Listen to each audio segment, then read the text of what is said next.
trapped in the scroll. If you clicked on this video, there's a good chance you're tired, but not the kind of tired sleep fixes. The kind where your body's fine, but your brain feels fried. Like it's been open in 20 tabs all day and none of them will close. That's exactly where Ethan Carter was. Ethan was 19. Community college. Part-time barista job. Decent kid, smart enough. Not a screw-up, but somehow stuck. Every day felt the same. Wake up late, rush out the door. Half listen in class, clock in at work, smile at customers. Go home and then the phone came out. The scroll started. TikTok, YouTube, but Instagram. And eventually, that Ethan always told himself, it's not a big deal. I'm not addicted. Everyone does it. But deep down, he knew something was off. He couldn't read anymore. Couldn't focus for more than 5 minutes. Couldn't hold eye contact with girls without feeling weirdly small. Worst part, he had dreams. He wanted to transfer to a real university. Wanted to learn cybersecurity. Wanted to build something, not just survive paycheck to paycheck. But every night, his energy leaked out through a glowing screen. He wasn't lazy. He was overstimulated and empty at the same time. Chapter 2. The Shame Loop. Here's the thing nobody tells you about silent addictions. It's not the act itself that wrecks you, it's the loop. Ethan would sit on his bed at 11:47 p.m. telling himself, last time, tomorrow, I'm locking in. Then 20 minutes later, he'd be staring at the ceiling, feeling hollow. Not even pleasure, just numbness. Next morning, zero drive, zero confidence, zero patience. He'd see guys his age grinding, lifting, dating, building lives, and feel like he was watching through glass. When his professor asked, "So Ethan, are you applying for the transfer program?" He nodded, but inside he thought, with what brain? He wasn't failing because he was dumb. He was failing because his mind was constantly hijacked. And the shame? Man, the shame was loud. Chapter 3. Rock bottom isn't always loud. Rock bottom doesn't always look dramatic. Sometimes it's quiet. Ethan got his midterm results back. 2 Ds, 1 C-. He stared at the screen longer than he needed to. No anger, no panic. Just this cold realization. If nothing changes, this is my life. That night, he tried quitting again. Installed blockers, deleted apps. Promised himself discipline. It lasted 3 days. On day 4, stress hit. And stress always knew where the shortcut was. Afterward, Ethan didn't even hate himself anymore. He just felt done, like he'd already accepted losing. Chapter 4. The old man at the gym one random evening. Ethan ducked into a small, beat-up boxing gym to kill time. Place smelled like sweat and old rubber mats. In the corner sat an old dude. Gray beard, taped knuckles, calm eyes. Name was Coach Ray. Ray didn't yell, didn't hype anyone up, just watched. When Ethan finished awkwardly hitting a bag, Ray said, "You fight like your mind's somewhere else." Ethan laughed. "Yeah, that's kind of my problem." Ray looked at him for a second too long, then said, "Come back tomorrow, no charge." Chapter 5. The question that hit hard. After a few sessions, Ray finally asked, "So what are you running from, kid?" Ethan shrugged. "Life, I guess." Ray shook his head. "Nah, you're running from stillness." Ethan froze. Ray continued. "Calm as hell. Your brain's addicted to noise. Dopamine spikes don't easy comfort. Same story every generation, just new screens." Ethan swallowed. "You do porn?" Ray nodded. "Yeah, that too. No judgment. No lecture, just truth." Chapter 6. The system, not motivation. Ray didn't talk about willpower. He talked about systems. Your brain doesn't care if a habit ruins you or builds you, Ray said. It only cares about repetition and reward. Then he laid it out. 5 rules. Not hype, not motivation. Strategy, purpose before discipline. If you don't know why, you won't last. Micro wins, tiny promises kept daily rebuild identity. Pain over pleasure. When urges hit, choose controlled discomfort. Energy redirection, replace, don't remove. No reset mindset. Slip-ups don't erase progress. Ethan had never heard it explained like that. This wasn't be stronger. This was reprogramming. Chapter 7. The first real change. Ray gave Ethan one rule. Every morning, before your phone, 20 push-ups, that's it. No quitting porn. No streak counting, no shame. Just show up. Ethan did it. Day 1 sucked. Day 5 sucked less. Day 10, his brain started expecting it. Then came the urges. Ray's rule was simple. When it hits, cold shower, 2 minutes, no debate. Ethan hated it. But it worked, not perfectly, but enough. Chapter 17. The confidence shift. Weeks passed. Ethan started speaking differently, standing straighter, holding eye contact, laughing easier. Not because he became alpha overnight, but because shame stopped running the show. One afternoon, a girl from his cybersecurity class said, "You're kinda intense, but in a good way." Ethan smiled. Intensity used to scare him. Now it felt like fuel. Chapter 18. The night everything clicked. One night, the urge hit hard. No warning. Stress, loneliness, old patterns knocking. Ethan stood in his room, hands shaking. Then he did something new. He didn't escape. He sat with it. Timed it, 5 minutes. Breathing slow, body tense. And then it passed. Not forever, but enough. That's when he realized. Urges aren't commands. They're waves, and waves always break. Chapter 19. Becoming the example. Months later, a freshman at the gym asked Ethan, "How'd you get so locked in?" Ethan didn't preach, didn't flex. He just said, "I stopped letting easy pleasure steal hard goals." That kid nodded like he felt it. Because people don't change from advice. They change from seeing what's possible. Chapter 20. The real enemy. Ethan thought the enemy was porn. It wasn't. The real enemy was escapism. Avoiding discomfort, avoiding silence, avoiding growth. Once he learned to stay present, the addiction lost its grip. Read this carefully. If you're watching this thinking, "Yeah, that's me," then hear this. You don't need motivation. You need structure. You don't need shame. You need replacement. You don't need to become perfect. You need to become consistent. 1 year from now, you'll either say, "I wish I started," or "I'm glad I didn't quit." That choice starts tomorrow morning. Before your phone, before the noise. One small promise, keep it. Chapter 21.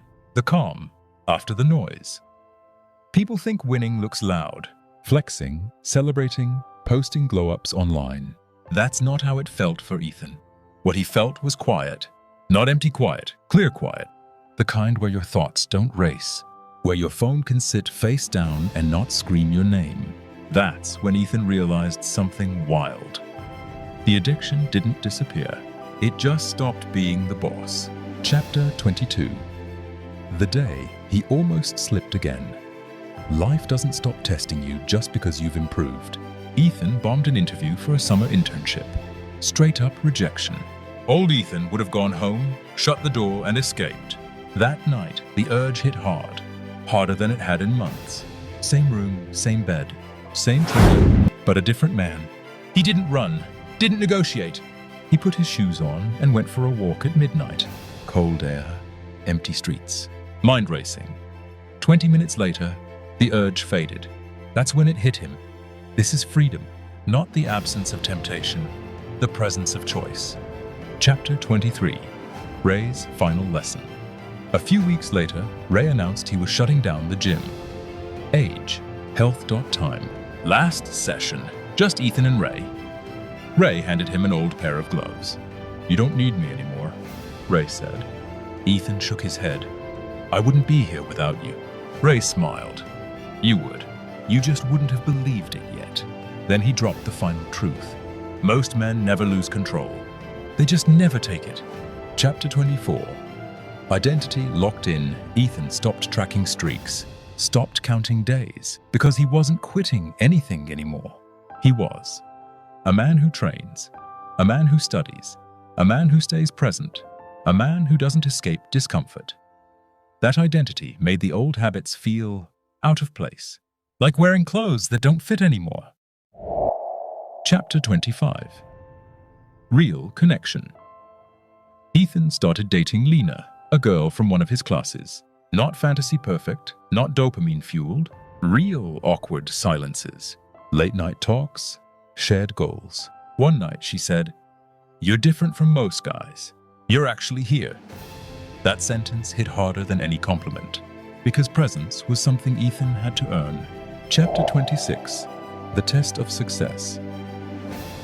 Success is dangerous, because comfort whispers, "You've earned the right to relax."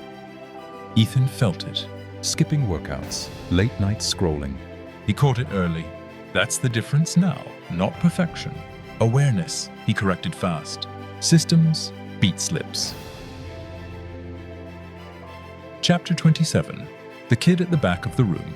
One afternoon, after a study group, a quiet freshman pulled Ethan aside. "Can I ask you something?" "Yeah." "How do you stay so focused? I feel like my brain's fried all the time." Ethan saw it immediately. Same eyes, same shame, same confusion. He didn't expose anything.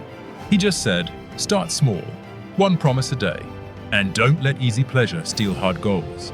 The kid nodded, seed planted. Chapter 8. Falling without quitting. Week 6, Ethan relapsed. Hard, old him would have spiraled. Deleted progress, given up.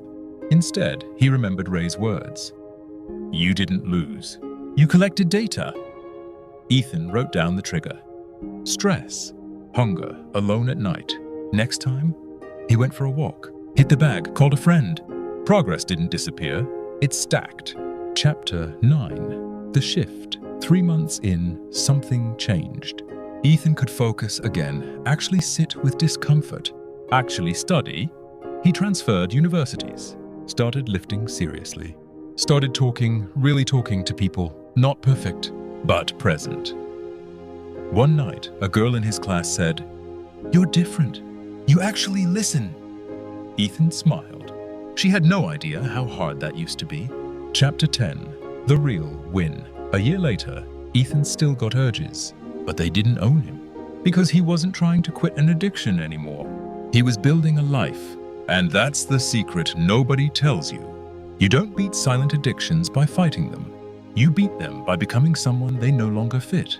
If you're watching this and thinking, "This sounds like me," start stupid small. One promise, one habit, 14 days. Not motivation, identity. Because discipline isn't something you do, it's someone you become.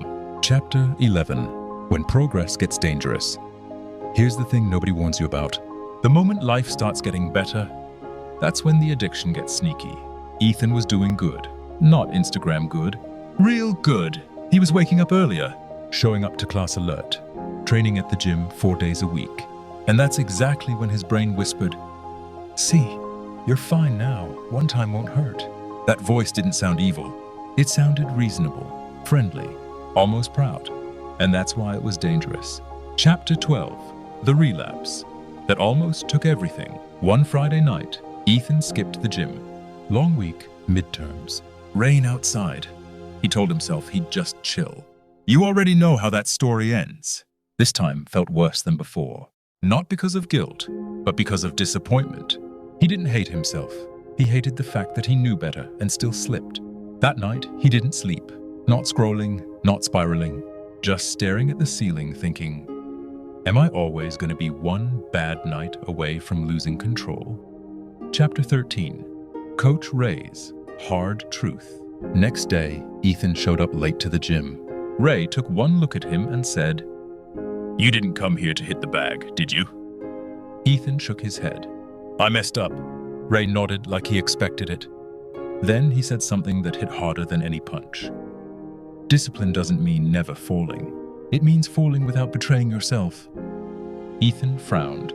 What does that even mean? Ray leaned against the ropes. Old you would have quit. New you showed up anyway. Silence. That's progress.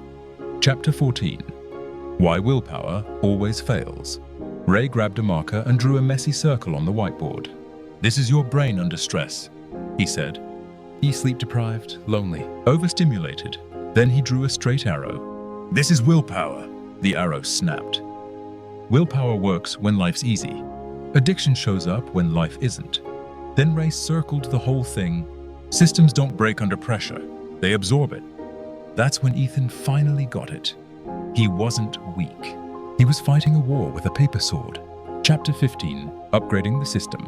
Ray added new rules. Nothing dramatic, just sharper. No phone in the bedroom. Protein-heavy breakfast. Movement before media. Zero isolation after 9 p.m. Not because porn was evil, but because environment decides behavior. Ethan didn't argue. He implemented. And something wild happened. The urges didn't vanish. They just lost authority. Chapter 16. Energy is currency. One night after training, Ray said, "You know why this addiction messes with ambition?" Ethan shook his head. "Because it tricks your brain into thinking you've already won." That hit. Ray continued, "Your brain doesn't know the difference between fake reward and real achievement. Porn gives you the feeling of success with none of the effort. So why grind? Why risk rejection? Why struggle?" Ethan realized something brutal. He hadn't been lazy. He'd been prematurely satisfied. Chapter 28. The Real Victory. The real victory wasn't quitting porn. It was getting his mind back, respecting himself again, feeling energy instead of fog, building instead of escaping. The addiction was just the symptom. Discipline fixed the disease. Chapter 29. 1 year later. 1 year. Ethan landed an internship. Still trains, still slips sometimes. Still human, but now, when life punches him, he doesn't fold. He adjusts. That's the difference. Final message. This is about you. If you made it this far, this isn't entertainment. It's recognition. You don't lack discipline. You lack a system. You don't need to quit everything. You need to replace one thing. You don't need to become someone new. You need to return to who you were before the noise. So here's your challenge. Tomorrow morning, before your phone, 10 push-ups, or 20 squats, or 1 minute of plank 14 days. No streak obsession, no perfection. Just proof, because once you prove you can keep one promise, everything else starts to fall in line. Thank you for watching this video. Please like, share, comment,